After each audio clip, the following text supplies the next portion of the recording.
के कुरा होला भन्नु न। मौसीको महिना पनि लाग्यो, छोराको मेरो पनि बोलिरहेको छ, बिहे गर्ने भनेको केटी भनेको पाइएको छैन। गोरु गर्नु भएन हुन्छ, डक्टरहरूको सौदी संस्थाले धन सम्पत्ति चाहिँदैन थियो। एउटा साथी छ, त्यसले ल्याइदिन सक्छ। हुन्छ, बोलाउनु।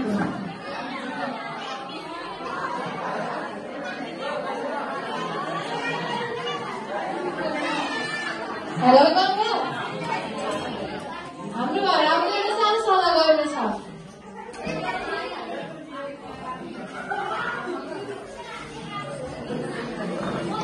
के सल्लाह होला? बसेर कुरा गरौँ। छोराको विवाह गर्ने भनेको तिम्रो नजरमा कोही केटी छन् र? छन त छ, परिवार गरिब छन्, केटीले पनि धेरै पढेकी छैन। हामीले त धन सम्पत्ति चाहिँदैन, केटी मात्र भए पुग्छ। त्यसो भए मैले गएर कुरा गरौँ त। हुन्छ, उता सल्लाह गर्दै गरौँ न।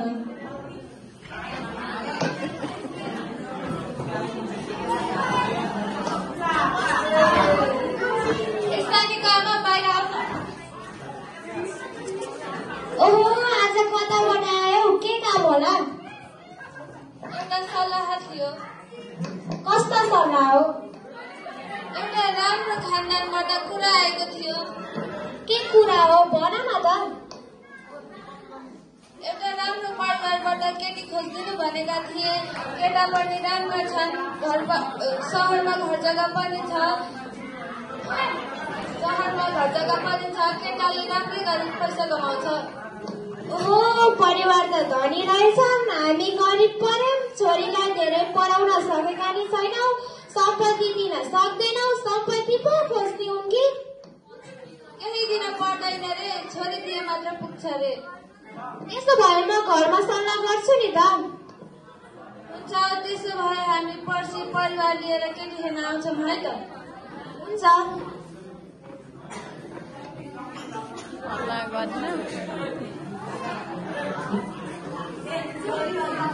जमुना, उता छोरी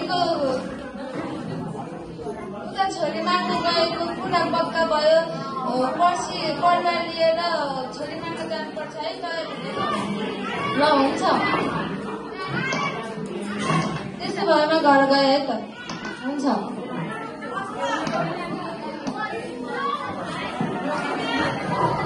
के भन्दा गङ्गा?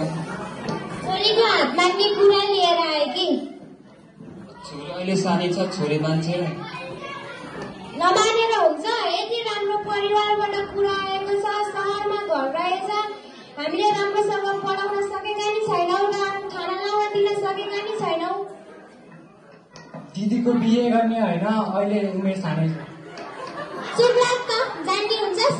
सहरमा घर छ, छोरी मान्छे भएपछि एक दिन अर्काको घर जानुपर्छ। राम्रो खाना लाउन पाउँछ दिदीले, सुख पाउँछ बिहे गरेर गयो भने। आमा, म बिहे गरेर जानु। त्यस्तो भनेर कहाँ आउँछ छोरी? राम्रो परिवारबाट कुरा आएको छ, यस्तो मौका फेरि आउँदैन। पर्सि आउँछन् केटाको परिवार हेर्न।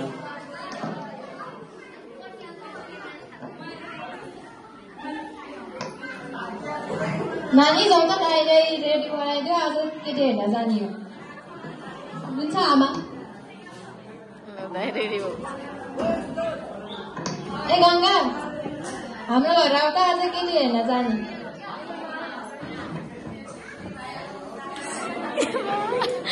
आफैलाई कुरा गर्नु जस्तो हो।